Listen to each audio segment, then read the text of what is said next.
Hello, and welcome back to Actual Play. Today we're playing our first ever game of Echoes in the Dark here with the game designer. I'm Sean Nittner. I see him pronouns. You can find me pretty much everywhere at Sean Nittner. And I'm excited to play a jewel thief who spent a lot of time in prison and really probably should be out of the business, but is still in it. How about you, Ash? Hey, I'm Ash. You can find me there. I'm excited to play as a historian who finds the ability to use magic, and magic is sort of what I really like to do in games like this. What about you, Nick? Hey, I'm Nick. I also use he, him pronouns. I am very excited to keep playing this game. First time I'm playing as the ferryman. I will be sort of our driver and expert car thief. What about you, Eric? Hi, I'm Eric. I'm the designer and the GM for this game, Echoes in the Dark. I'm really excited to play with my good friends, Nick and Ash, as well as my new friend, Sean. Also want to give a shout out to our other friend, Rebecca, who usually plays with us. She couldn't be here today due to her brother's graduation, but we know she's here in spirit. Yeah, so getting into the game, what I want to start with is the relationships between your characters. Your characters are messengers, psychically linked together in the Echo. You've been working together for some time, and you've developed some sort of relationship with one another. So I have some questions to ask you guys. Is anyone really hyped to go first, or should I pick someone randomly? I would just like to say that I think Berenger has been connected to the others while in prison the entire time. So this is going to be the first time we've ever physically met. Like we've been talking through the Echo, and I've been like conveying information, and like I have a long history, but like I think Berenger just got out, like recently. If that's cool. That is great. I really like that. So the question I have, I think that's great that you've been communicating with them. The question I have is, you got something for someone here, you helped them find something that was important to them. What was it, and what did you help them find? I think, Ash, what is your character's name? Yeah. Classic. Say that one more time. Sorry. Classic. Classic. Oh, okay. As in classical music. Yeah. Yeah. So, Classic, you're a scribe. You are presumably concerned with like, with collecting information, collecting like lost knowledge. Does that sound right? Yeah, lost knowledge specifically around now magic and the history of like the messengers and the Echo and that kind of thing. Nice. Awesome. So I think the job that I went on that went wrong many years ago was stealing, and I was trying to break into some really rich, and I think I had no idea at the time that they were connected with the Stygian, but that's why I got caught, because I was way outclassed at the time. But I was going in to take like precious works of art and jewelry and whatnot, but there was this tapestry that had this long sort of history within the tapestry, this huge long thing. And I think the thing that actually got me caught is I was like, that's like, it resonated with me. I saw it and I was like, this is I don't know why, but I thought it was just amazingly beautiful and fantastic. And so I did that thing where I cut out the backing and I started rolling it up. And so if you can imagine me rolling it up from the end of the story, and then like reversing that process. So you see the scroll like unrolling of the future, and it's the prophecy of the Stygian. And I don't know what the hell it means, because it's all artistic. It's all like all these artistic things, but it's this prophecy of the Stygian sort of taking over. And I have been helping Ash find the actual, because I stole it and then ditched it. And I didn't know, like I dropped in a safe house, whatnot. But I think more importantly than finding the physical artifact was sharing my memories of like what I saw on it and and like we don't even connect to the echo. We can't tell what it means necessarily, but I think there are certain things now that we have this like giant map of like a future that could happen. Maybe it's a prophecy by some crazy person that like doesn't know what they're talking about, or maybe it's the truth, or maybe it's a mix of the two. So anyways, yeah, it's this long, very old tapestry of like the horrible outcomes to happen. Nice. Very foreboding. I like it. Yeah. Oh yeah. Yeah, it definitely spells all our doom. We can definitely identify all of ourselves like dead in this. I've got this weird image now of you sharing the memories with me and then me drawing them out as they appear. And then it's just the meme of Charlie Day standing in front of the like the spider-gram from It's Always Sunny. And it's just me, just absolutely manic trying to figure out what this means. Yeah, I like that too. Actually, I think that's better. I think instead of having the original, I think maybe we would want to get the original. We just have a recreation of it. And it's just been you and I connecting through the echo for the last however long, and me just trying to recall it and giving it to you so you could draw it out. Because then you're scribing it. That's perfect. Yeah. So you've made this very faithful reproduction, but like it isn't the whole thing. And that's maybe a thing to go get. Maybe we want to get the whole thing because maybe I don't have all of it. Like I didn't remember it all. But yeah. Or maybe you just remembered it like incorrectly because it's been years. Yeah. It's been years and I did it so fast. It definitely resonated with me. It definitely like filled my mind. Like I have to have that. But even then, memory isn't perfect. So yeah, that's very cool. Nice. Very cool. So Nick, for your relationship, you helped someone here escape from a bad spot. Who was it and what was the trouble they were in? Oh man. All right. Well, so I think I'm playing a character named Shift, and I think Shift is started off as sort of a basic mechanic with his family, and after contacting the Echo, started realizing that he can use his talents to do something better. Namely, help out the messengers by driving and specifically stealing a bunch of vehicles to help out with situations. Nice. So I think generally for a lot of it's probably not just been one time, it's been probably several times that Shift is just waiting outside for whatever's going down inside and ready to go, always in a different vehicle. Nice. I like it. I should say, if you guys want to take notes on these relationships, because they are important to the mechanics of the game as well. If you just want to leave yourself a note about what they are.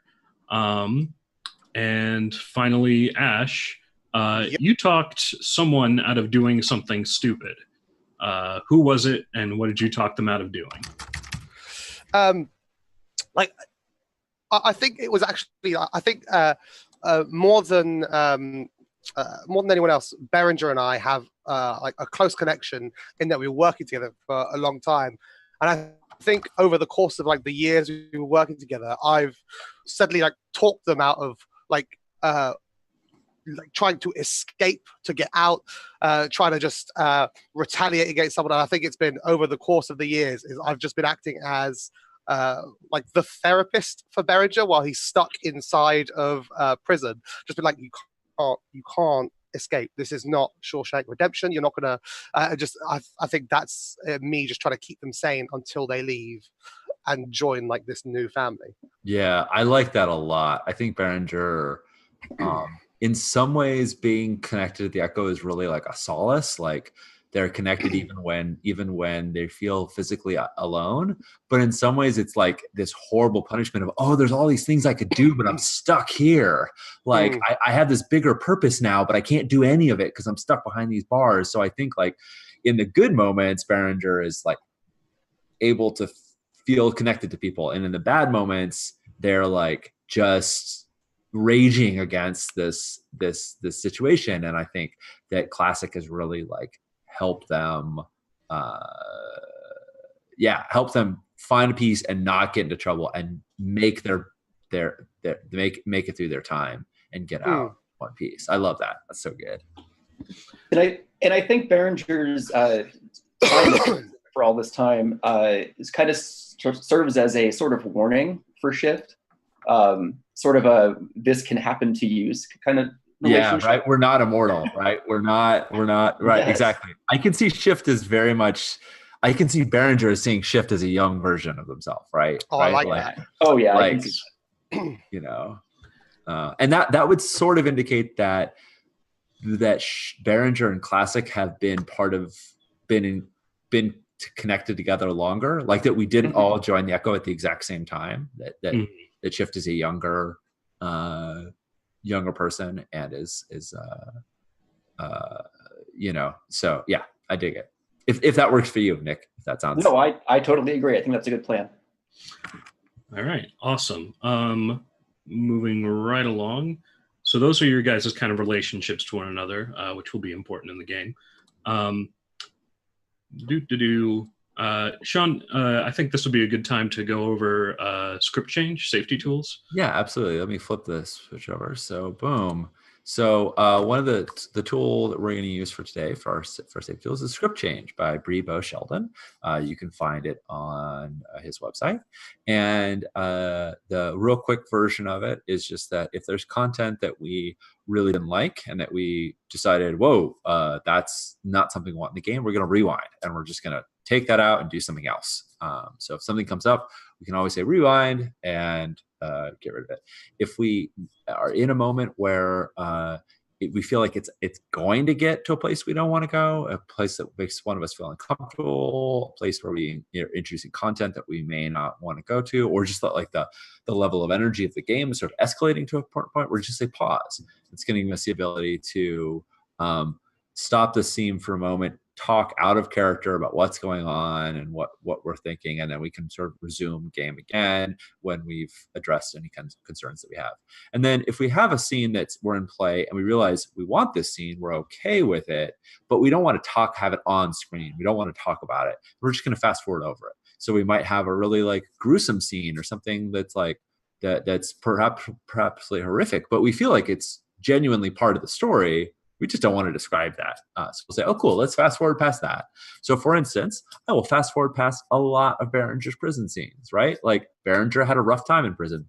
I don't need to like depict all that. And that's like, were we to be playing through that? I'd be like, yeah, we're going to fast forward and see Behringer again beat up or see Behringer looking sullen or something like that, rather than actually depicting all like the bad things that had happened in there. So yeah, that's one of the tools we're using. As Eric pointed out really well beforehand, safety tools are not a crutch. They're not there so that we can be inconsiderate of each other.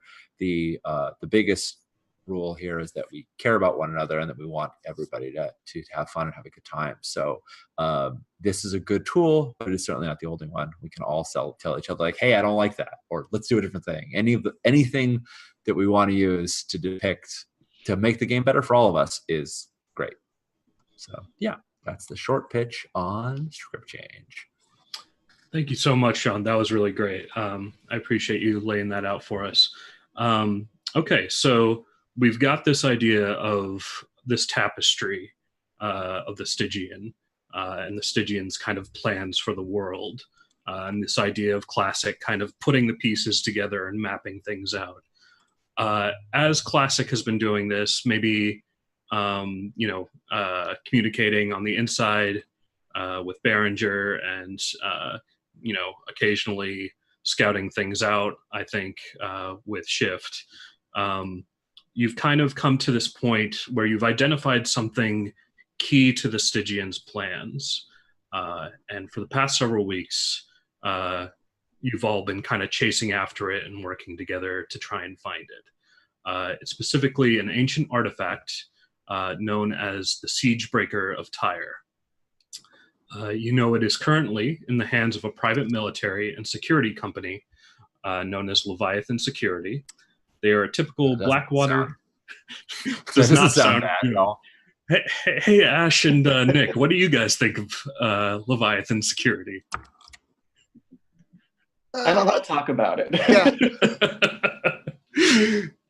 Yeah. They are not nice people. No. They are a typical Blackwater type gang of mercenaries hired out around the world to provide security to the sort of people that bankrupt entire countries or run off rebel groups with such unreasonable demands as access to clean drinking water or less ethnic cleansing. You have them pegged as servants of the Stygian as they spread misery and chaos in their wake wherever they go. Leviathan has chosen to store the Siegebreaker in the vaults of Elm Capital Central Branch in downtown Toronto. Your intelligence suggests that Leviathan plans to move the Siegebreaker out of the country soon, where it will no doubt be used to enact terror and suffering somewhere in the world less scrutinized by the global media. Elm Capital, in addition to its ties to evil private military companies, also directly contributed to several financial crises in recent years, seizing the life savings and homes of their customers while levying impressive debts on nearly every sector of the Canadian economy. Finance charges and overdraft fees are their preferred method of torment, and it would no doubt serve your ends to liberate or destroy any of their ill-gotten wealth you can get your hands on. So that's kind of the initial context for what's going on. I figure as you guys... Say again, where... Sorry to interrupt. Say again, where are they holding it right now? Where are they about to move it from? Elm Capital Central Branch Bank in downtown Toronto. Got it. Sorry, kind of a long name there, but yeah. No. So yeah, you guys have been working on this, figuring this out for a while now, and it's coming time for Berenger to get released. Is he getting paroled, or you think, or is he like, has he served all his time and there's no need for that? No. Let's keep it interesting. I don't think people get out. I don't think people get out and just get left out. So I think he's on parole. I think we can pick up from the parole, like instead of picking up from outside the jail, we could pick up from outside the parole house, right? So like he's got a curfew. He's got, he's not supposed to leave the area. Right. Pretty sure that's going to happen. But other than that, he's got his freedom, right? Like he's got to return to the boarding house, but I think we can have a scene of Shift coming up, to pick him up from outside the house, rather than like the outside the prison scene. Gotcha. Okay. Yeah, the outside of the prison scene is a little cliche, so that's pretty good. So Shift is going to be there picking him up. Do we think Classic's going to be there too? Oh, 100% Classic would be there. Okay, great.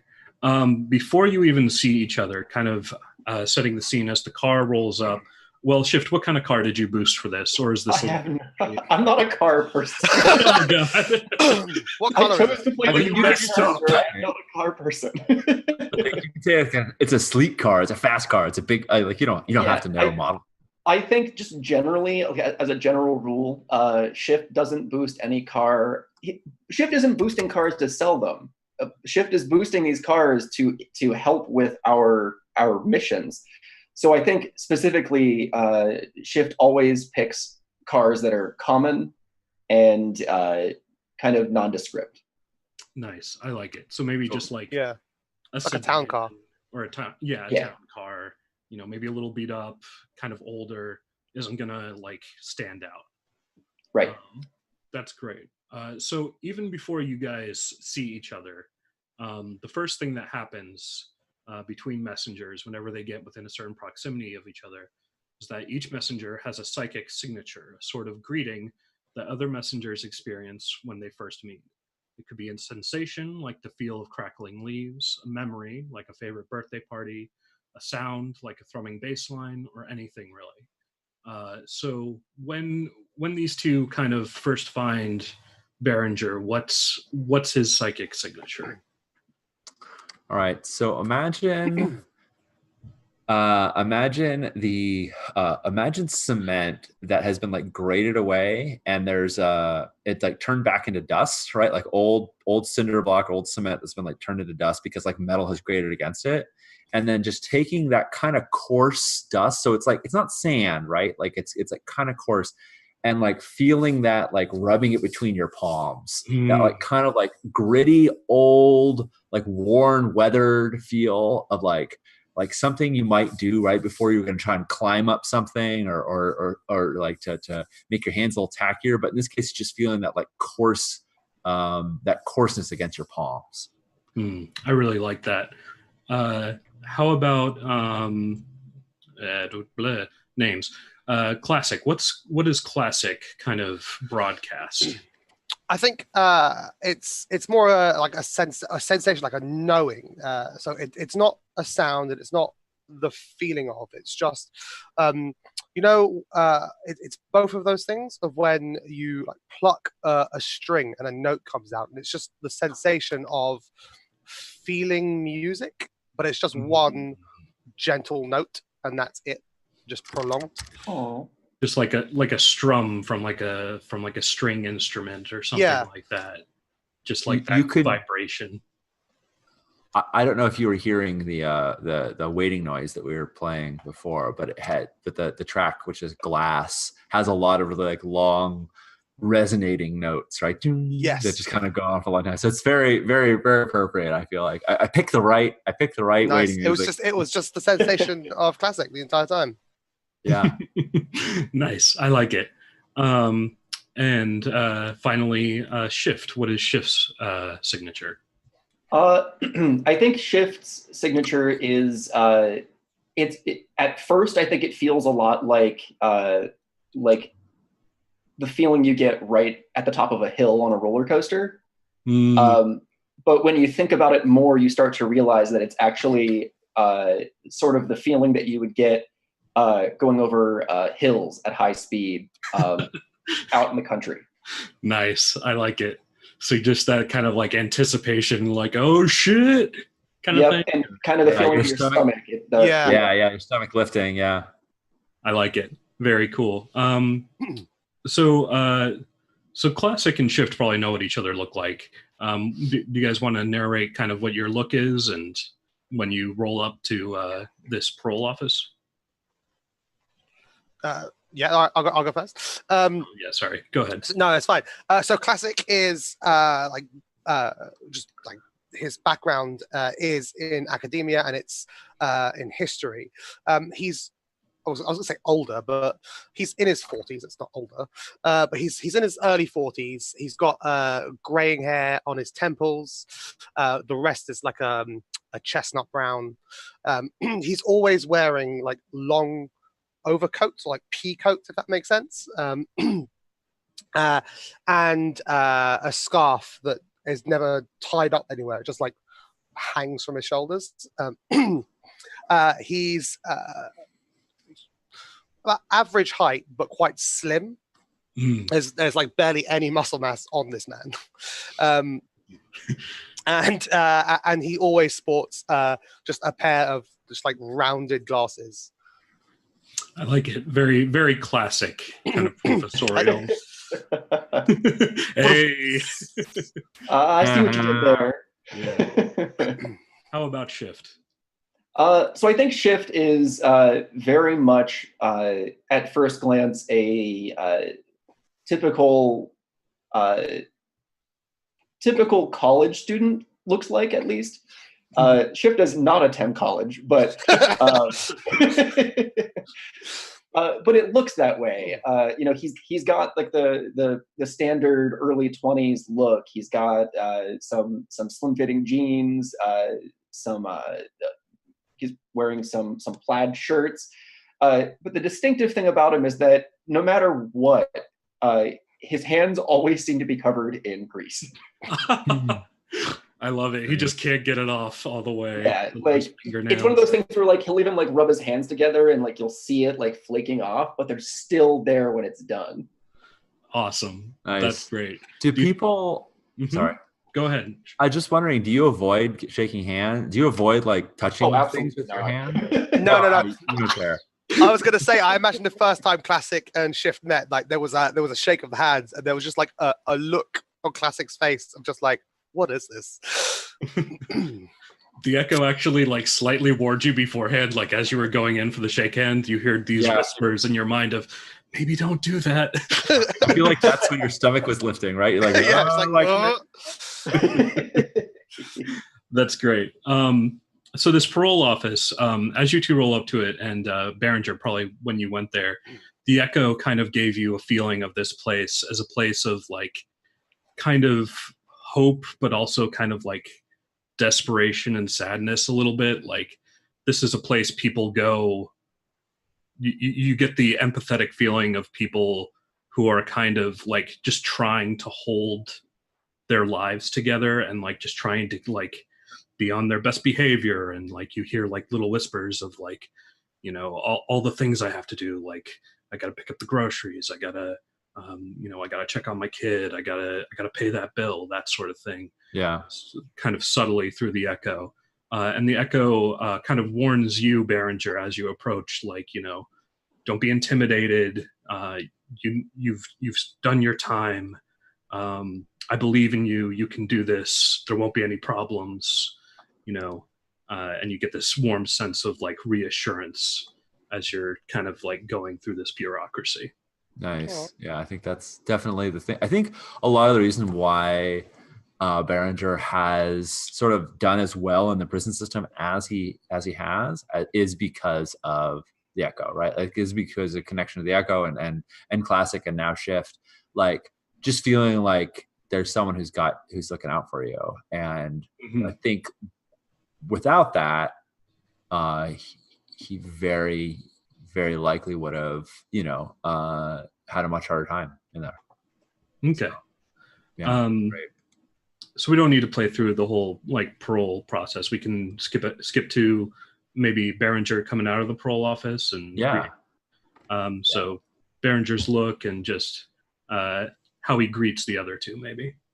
All right. So Berenger looks like an actually slightly younger Morgan Freeman. He,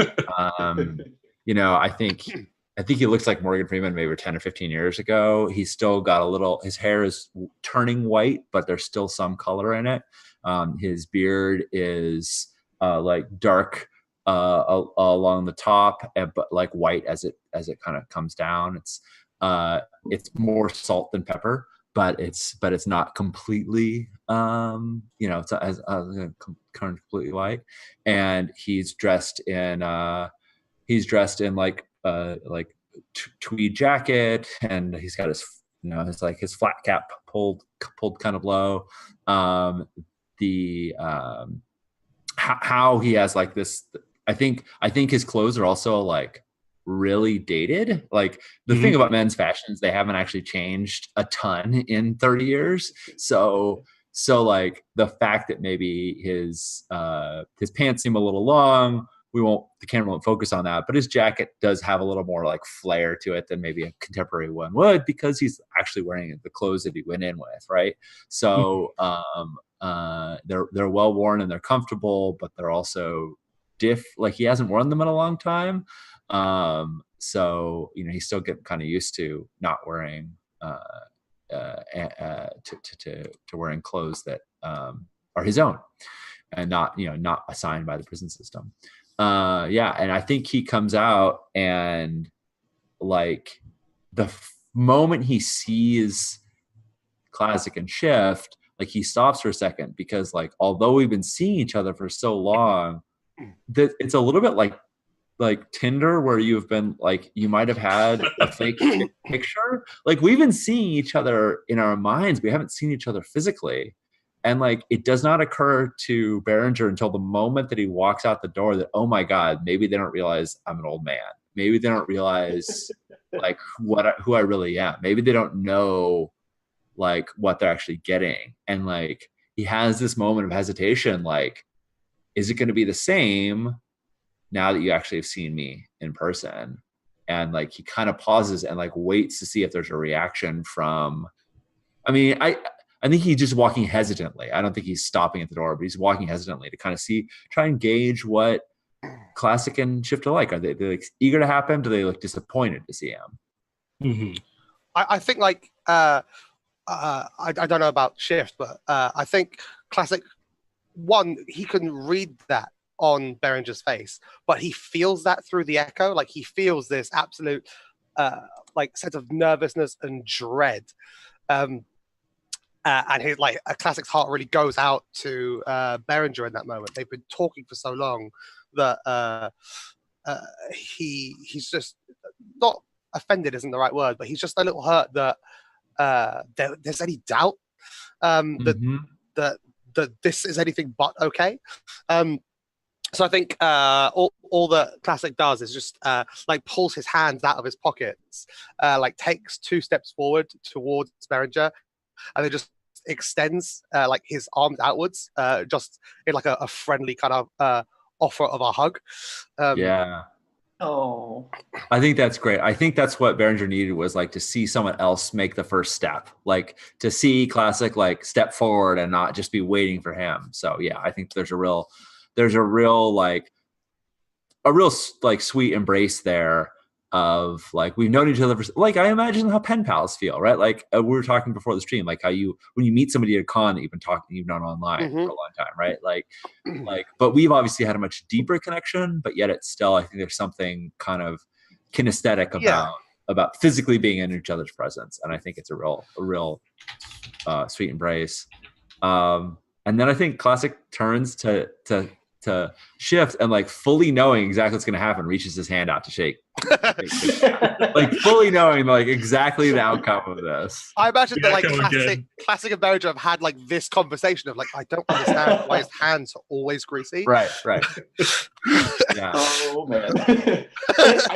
I think in this moment, just because the echo is so powerful, I think Shift tries for a moment to like wipe off his hand. Oh, nice.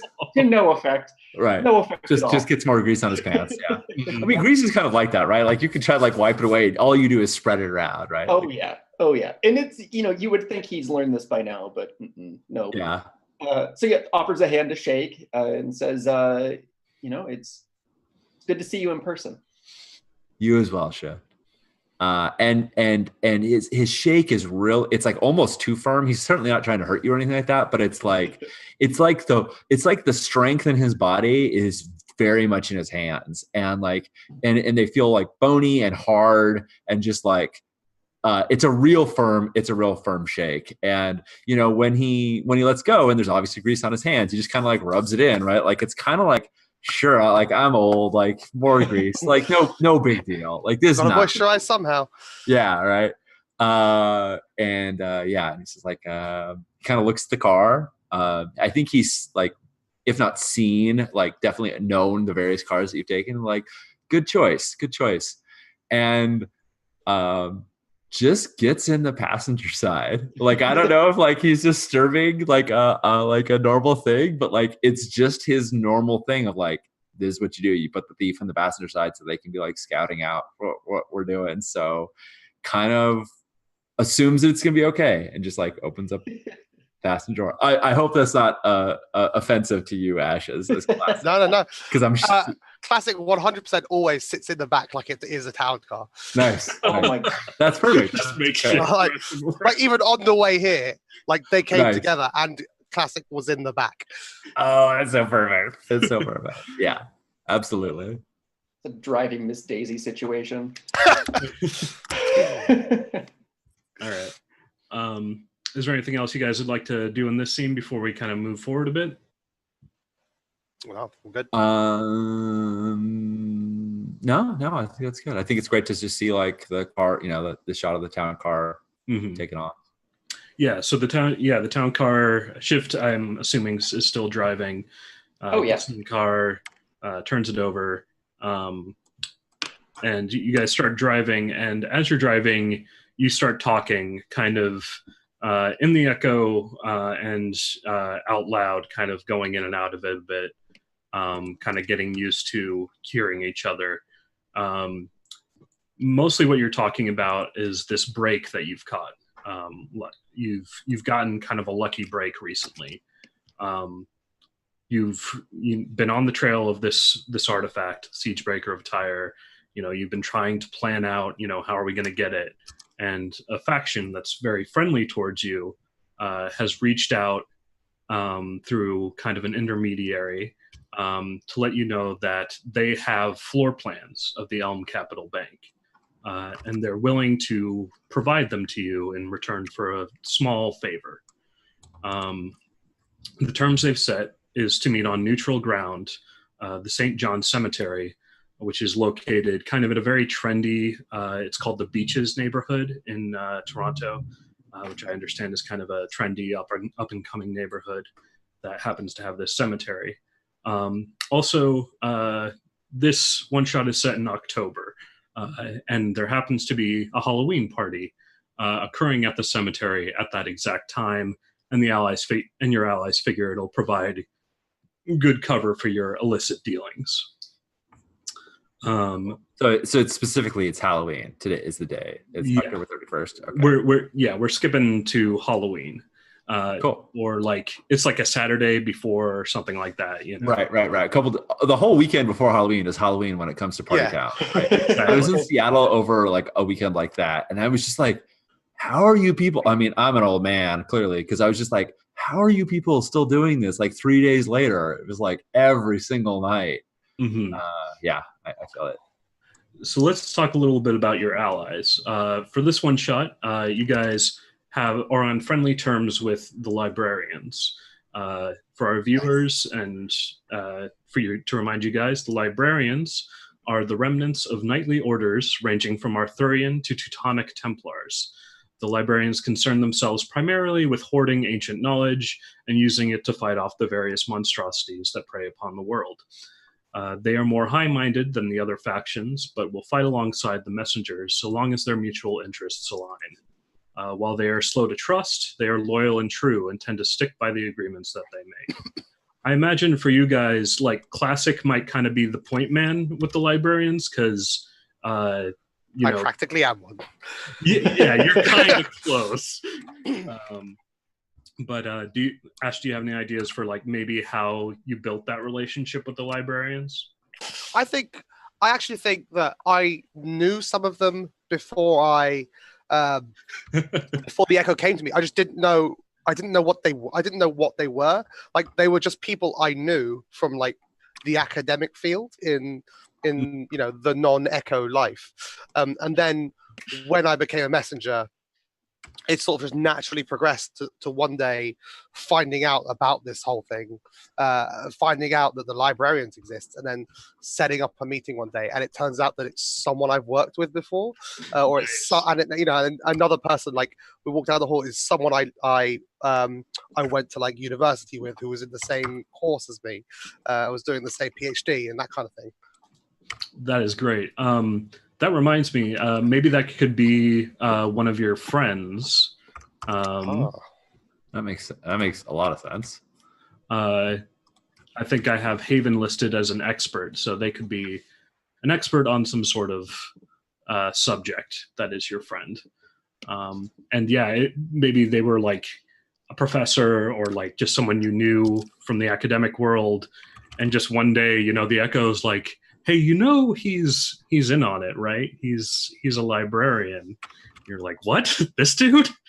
But he swings a battle axe in his off hours when teaching classes. You got to do something to keep the calisthenics working, right? You got to motion is lotion. You got to keep those joints moving so that they don't get too stiff. Okay. In character? Yeah, well, maybe, I don't know. That's what my physical therapist tells me. Playing an old man who is hurt is me not role-playing, right? That's me. Yeah, fair enough. I've got similar back problems. Let's see, what else we get? What's going on? So you've set up this meeting with the librarians. This is a simple kind of transport job, not really a job, it's kind of more free play. So we're not going to be doing an engagement role, and we're going to be jumping straight to kind of this this mission. So the first thing to pick out is what kind of load do you want to take? Like how heavy do you want to go? Light load means that you're just kind of wearing a costume and that's about it. Medium might mean that you have a backpack with you. And heavy means that, you know, you look like you're here to do some violence or do something bad. So what do you guys think your load is going to be like on this one? Can you give us some more details on what we're actually going to be doing? Sure. You're going to be going through this you're going to be going through this graveyard party to meet with your contact near kind of a mausoleum crypt thing. The party isn't supposed to have any security or anything like that. And you've taken steps to make sure this meeting is relatively secure, but the world being what it is, there's always a possibility that your enemies are watching you, or enemies of the librarians are watching them. And you're there to trade some information you've got for this blueprint. Awesome. I'm thinking light then. Yeah, I'm thinking light as well. I imagine that Berenger maybe had some old stashes that he's kind of, you know, in between the release scene and now he's sort of returned to an old stash house or something like that, and has acquired some of his old equipment, his old gear, but nevertheless doesn't actually have a lot of things yet. So yeah, I imagine light on a kind of circumstance, and that it just makes sense for this kind of job anyway. A lot of his stuff is also really small, like lockpicks and things like that. It'd be hidden in sleeves and things. So yeah. Okay, cool. And you good with that, Ash? Yeah. Classic. I was going to call myself actor then. Classic is also going to go light. Okay, very cool. So the car pulls up. Are you guys wearing Halloween costumes or anything like that to try and blend in, you think? No. I think no, Classic is not wearing a costume. That is not what he does. But I think the way he dresses, like if anyone ever challenges him on what he is, he's just like, I'm going as your university professor. That's what I am. Like, just that's it. Like, because that's just what he looks like. Do you carry like a briefcase or anything? No, so I don't carry a briefcase. I think like what he's got just like a satchel, like that makes sense. So just like a really small satchel that's just like hanging around his neck, I guess. Cool. I like it. How about Berenger? Berenger is fully dressing up because Berenger gets to dress like when he was a youngin, which maybe this is let's see. Berenger's 60 right now. I mean, we're basically playing contemporary time. Yes. Okay. So this may have been when he was still pretty young, but anyway, Berenger is in full gold lame. It's I don't know how he got this, but it's maybe a Halloween costume, right? Full gold lame, including an open jacket, like with nothing underneath it, right? So just like white chest hair present, and like real tight pants, like you know, like crotch bulgy kind of tight. Also gold lame, Nice. and really like shiny ass shoes, right? Like they're black shoes, but like they're the kind that like go ting, you know, when you go through, and has and his hair is definitely is sort of like his hair is I don't think he's let's see. I think it's just kind of pushed up, so it's a little higher than it normally is, and the hat is definitely not present, right? Like his hair is out. So nice. And it's very discotheque, and and he's very groovy, and yeah. Nice. I like it.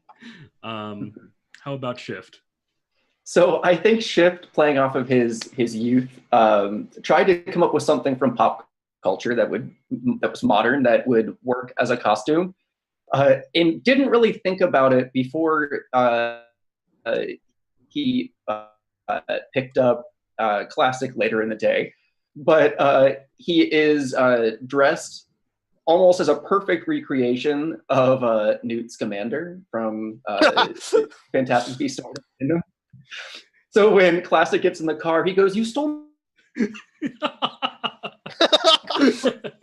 Wow, nice. Dude. I wonder if Dude. if like your scarf is because Newt's is like yellow and blue, I think, right? Like Newt has that like big long scarf, right? Yeah. Like I wonder if just the difference is like the patterns in your scarves or something. like you're almost identical, Exactly the same. except for like you just have different scarves. Mm-hmm. Well, I'm just Classic just like gives you like the look over and then just says, "You look like you've dressed like my son." Berenger smiles like, "You should be proud. He's a good son." I love it. Sure. So as you guys roll up to this party, the echo through the echo you feel this feeling of kind of like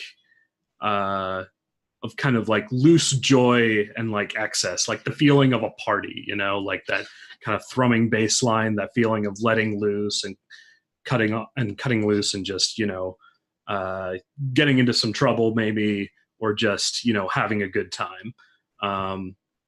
And it does kind of like very gently caution you that like you're not here to play, you're here for business.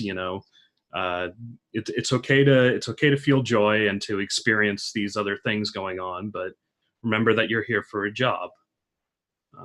How do you guys kind of react to that? I feel like the echo said exactly those things just before Classic could say it, because that's what Classic would say. Is like, we're not here to have fun. Like that comes later.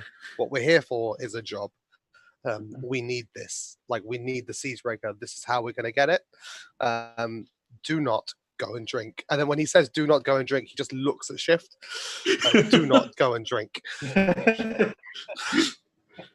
Yeah, I think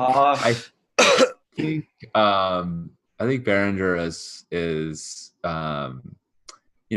face sort of sets when all this information comes through his face. His face sort of sets. He kind of creases his eyes and he's scanning the group ahead that we're about to walk into. He hasn't spotted anybody, but as though he's looking for somebody. And he said something like, "Don't worry, I'm just looking the part." And like opens up his jacket, which is open, and you see that there's like a knife holster there. So even though this Gold Lame jacket is looks very much like it's a costume, Jesus, it also is meaning it's really easy for him to get access to his tools. Like he did this intentionally so that if push came to shove, it's right there. It's super quick draw for him to just sort of reach in his jacket, and it's hanging from the inside because the jacket's hanging open. So it's like a reminder, I'm not going to screw this up. And it's also this I'm not going back. So I don't want to use this, but I'm prepared to if I have to. Nice. I like it. Does Shift have any reaction to all this, or?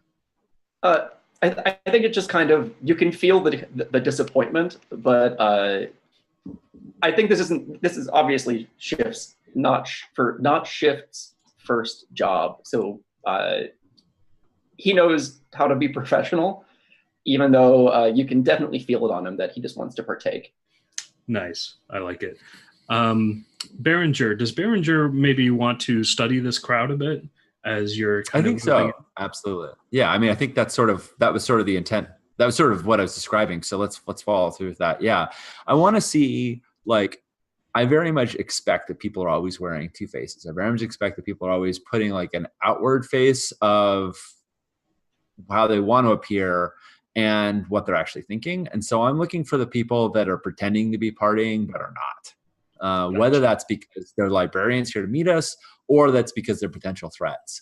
The people who are sipping but not actually drinking, the people who look maybe a little too enthusiastic, Yeah, so I want to study the crowd for that. Okay, let's go ahead and do it. This will be controlled position. Sounds good. Standard effect? Yep.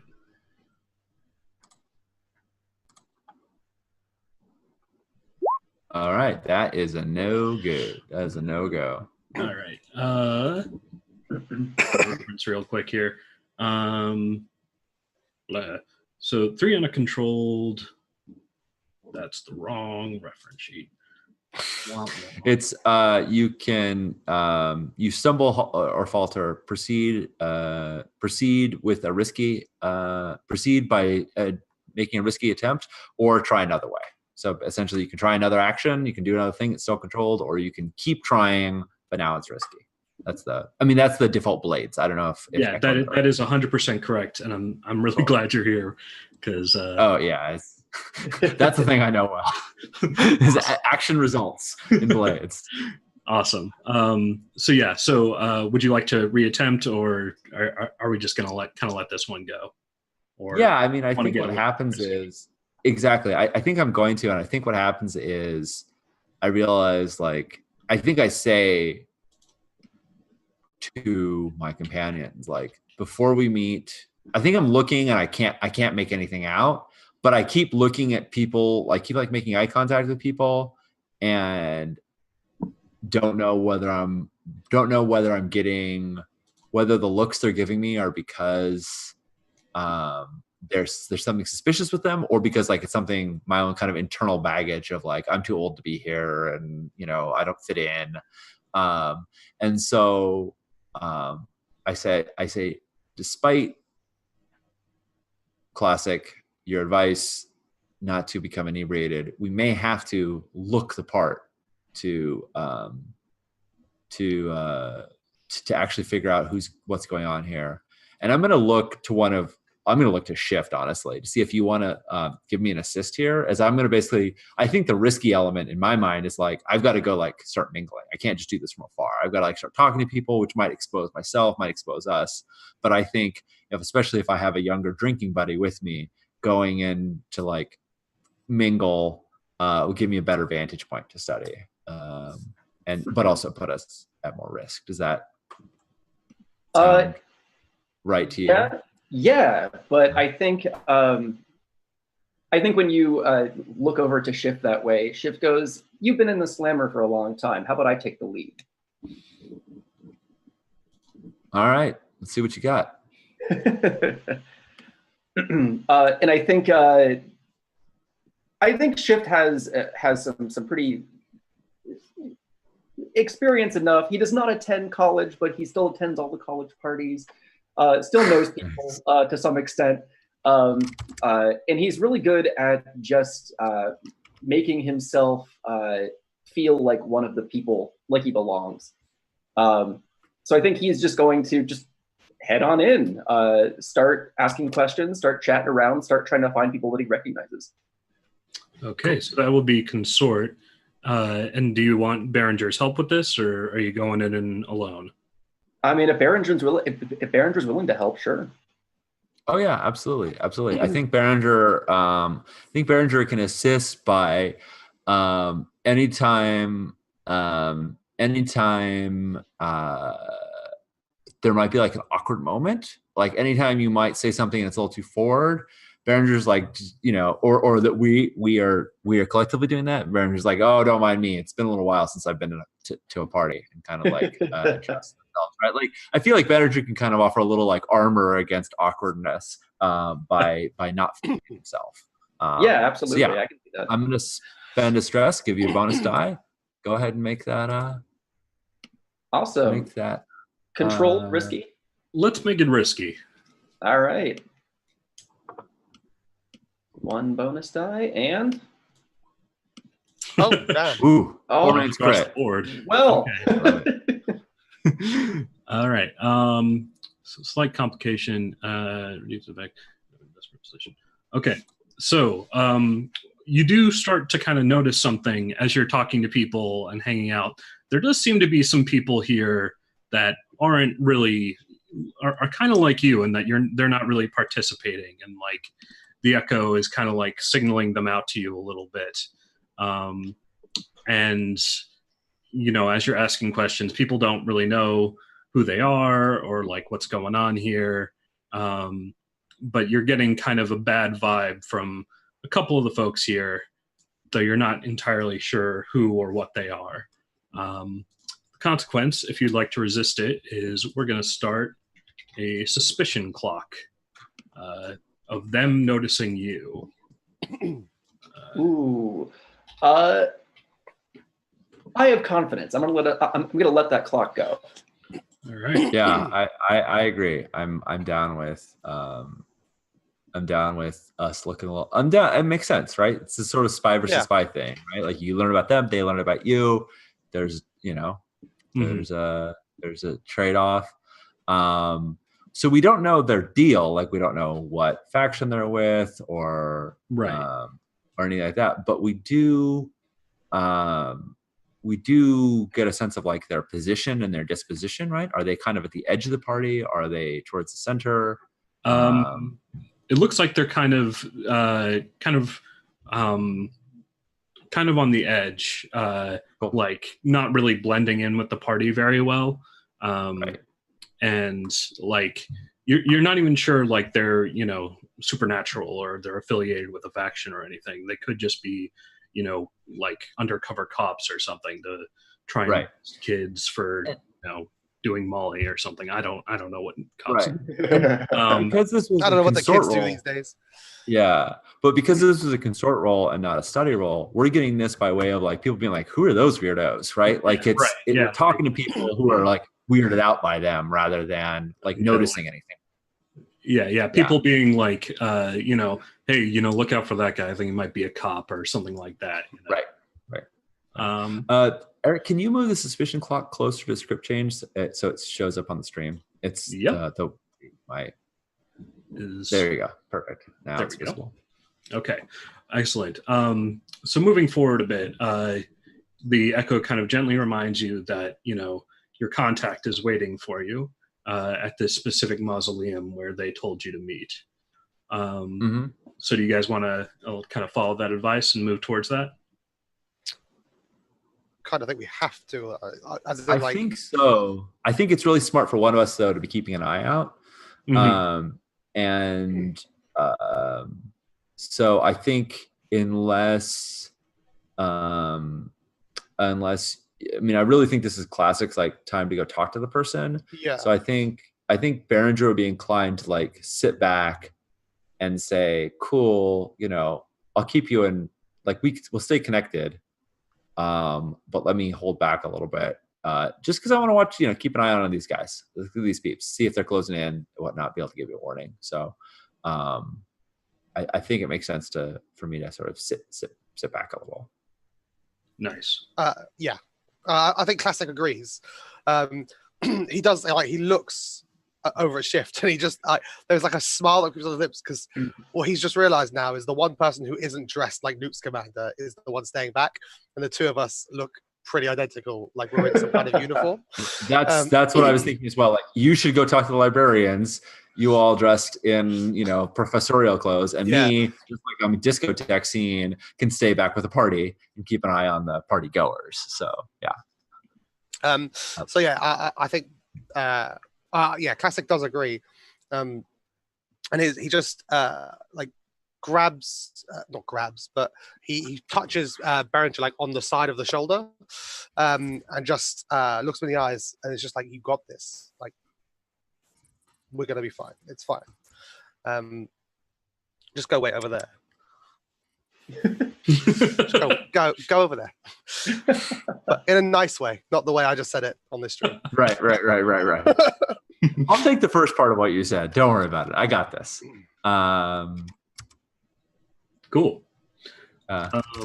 So as you three approach the mausoleum, I think Berenger, as you said, is kind of hanging back, but is like kind of keeping an eye on a crowd and keeping the eye on people you've kind of. Yeah, I mean, we've identified these unknown figures, at least some of them. Like, you know, we succeeded with the consequence, right?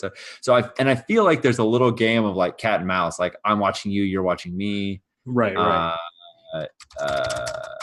But that's okay because I've got my peeps doing their thing. So as long as I can keep an eye on them, I don't mind if they notice me as well. Nice. I like it. Okay. So as you even start to get close to this mausoleum, you get this sense through the echo of like a marching band, like bum bum bum bum bum bum bum, and like just the briefest flash in your mind of the Union Jack, the British flag. Nice. And you hear a jovial laugh come from within the mausoleum. And as you enter, you see Alfie de Guerre, Knight of the Order of the Roses, Librarian Huntsmaster, Defender of Toronto, dressed, of course, in a knightly chestplate and leather armor, for once not completely out of place, and is sipping from a glass of rum with a bottle and several other glasses nearby. My friends! Come in, we have much to celebrate, if you have indeed brought what you promised me. Ha ha! I want to interrupt and say we've been on for an hour. Now is the perfect time for a break, if that works for all of you. Just as we enter this spot. I think so. Does that sound good to you? Excellent. Okay, cool. We'll be back at 5, everybody, and we'll find out what happens inside that mausoleum.